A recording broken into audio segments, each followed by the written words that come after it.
дар доманаи кӯҳсори зебои деҳоти Фароб мактаби арзи ҳастӣ дорад, ки имрӯз барои сифати таълим, шароити муносиб ва дастовардҳои шоён миёни муассисаҳои таълимии ҷамоат сазовори зикри махсус аст. ин муассисаи таҳсилоти миёнаи умумии рақами 120 мебошад, ки бо боварӣ метавон гуфт на танҳо маҳалли омӯзиш, балки макони тарбияи истеъдодҳо ва нерӯҳои созанда барои ояндаи ватан аст. муассиса аз ду бинои замонавӣ иборат аст. бинои аввал соли 2020 ва бинои дуюм соли 2024 мавриди истифода қарор гирифтааст. бо шароити муҳайё ин ду бино ҳамчун муҳити омӯзишӣ ва рушд барои садҳо хонандаи деҳот хизмат менамояд. ҳар як синфхона ба талаботи замони муосир мутобиқ буда, дар онҳо шароити таълиму тарбия рӯ ба рушд аст. дар мактаб синфхонаҳои махсус гардонидашудаи фаннӣ мавҷуданд, ки имконият медиҳад хонандагон дар муҳити мувофиқ ба омӯзиши амиқи илмҳои гуногун машғул шаванд, аз ҷумла барои фанҳои забон ва адабиёти тоҷик, забони хориҷӣ, математика, физика, таърих, ҳуқуқ, технологияи иттилоотӣ ва омодагии дифои ҳарбӣ синфхонаҳои махсус муҷаҳҳаз мебошанд. ҳамчунин хонаи омӯзгорон низ бо тамоми шароити лозимӣ таъмин аст. мактаб дорои як адад компютер, як адад проектор ва майдони варзишӣ мебошад, ки ин ҳама барои дарсҳои фаннӣ, технологияи иттилоотӣ ва тарбияи ҷисмонӣ василаи муассир ба ҳисоб меравад. пояи устувори ҳар мактаб омӯзгорони онанд. дар муассиса 16 нафар омӯзгор фаъолият мекунад, ки 5 нафарашон занон мебошанд. бо масъулият ва муҳаббат ба касби омӯзгорӣ онҳо дар таълиму тарбияи насли наврас саҳми арзанда доранд. аз ҷумла 3 омӯзгори мактаб Раҳматов Фаридун, Иброҳимов ва Пиров Суҳроб ҳамчун омӯзгорони пешсаф шинохта шудаанд. онҳо бо таҷрибаи бой ва муносибати хоса ба таълиму тарбия байни ҳамкорон ва хонандагон эҳтироми зиёд доранд. ҳамзамон нерӯи ҷавон низ дар мактаб фаъол аст. Бегов Кишвар ва Қаҳорзода Бираҳима омӯзгорони ҷавоне мебошанд, ки бо ҳисси баланди масъулият ва шавқу рағбати омӯзгорӣ дар роҳи хизмат ба маориф фаъолона қадам мегузоранд.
дар солҳои охир дастовардҳои хонандагони муассиса низ шоёни таҳсин аст.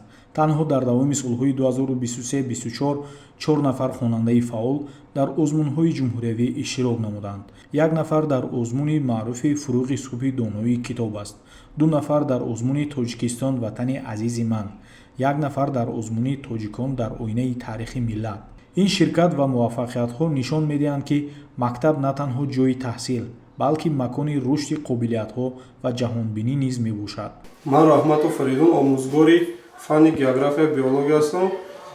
дар муассисаи мо хонандагон умуман ки байни мактабҳо олимпиадаҳо гузаронида шуд ва ҷойҳои намоёнро гирифт ишғол намуданд. ба олимпиадаҳо умуман ки 30 нафарро мо сафарбар кардем. аз ин 30 нафар ҷойҳои аввалро 10 нафар ишғол намуданд. аз он ҷумла Парвизи Болуҷон дар синфи 11, Ибодзода Сония ҷойҳои ишғолро намуда дар тамоми синфҳо умуман иштирок мекунанд дар фанни география биология дар олимпиадаҳо.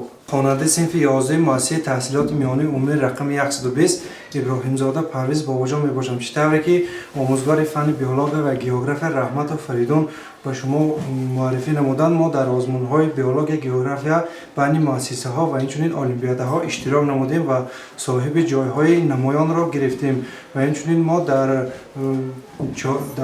رفت گذرانیدن چارک دوم بین مؤسسه تحصیلات میانی عمومی رقم 120 و مؤسسه تحصیلات میانی عمومی رقم 110 از فن بیولوژی و گیوگرافی آزمون گذرانده شد که ما در آنجا صاحب جای اول شدیم. من بازاده سانه است، خواننده صنف 11 از مؤسسه میانی عمومی رقم 120 اشتراک کننده آزمون از فن بیولوژی و گیوگرافی هستم. در آزمون‌های بین مکتب‌ها اشتراک کرده جای نمایان را اشغال کردیم.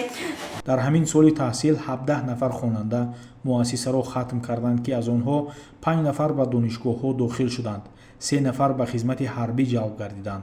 ман бегов умид шерович, директори муассисаи таҳсилоти миёнаи умумии рақми 120 ҷамоати деҳоти Фароб. таи 2 сол аст ки дар ҳамин муассиса кору фаъолият менамоям. муассисаи мо соли 2020 сохта шуда, дар он 288 нафар хонандагон ба таълим фаро гирифта шуданд. дар таи ҳамин 2 соли кориам як синфхонаи иловагӣ, як ошхона, як амборхона, 50 метр пишти муассисаро бо тунука занӣ кардем. дар оянда боз як синфхонаи иловагӣ сохта ба истифода диҳем. соли 2023 соли гузашта 16 нафар хонандагон муассисаро хатм карданд. аз онҳо 5 нафарашон ба маркази миллии тестӣ ба донишгоҳ дохил шуданд ва 1 нафарашон ба хизмати ҳарбӣ рафтанд. муассисаи таҳсилоти миёнаи умумии рақами 120 имрӯз ба маркази илм, фарҳанг ва ватанпарастӣ табдил ёфтааст. бо вуҷуди хусусиятҳои деҳотӣ доштани маҳал, ин мактаб тавонист бо фаъолияти пурсамар, шароити мувофиқ ва омӯзгорони соҳибтаҷриба сазовори ҷойи сеюм дар даври аввали озмуни таълимгоҳи беҳтарин дар сатҳи ҷамоати деҳоти Фароб гардад. ин муваффақият нишон медиҳад ки бо якдилии коллективи омӯзгорон, дастгирии ҷомеа ва меҳнати пайваста метавон ба натиҷаҳои назаррас ноил шуд. муассиса мисли чароғе дар деҳоти Фароб равшанӣ мебахшад, ба ояндаи фарзандони диёр ва сазовори ифтихор аст.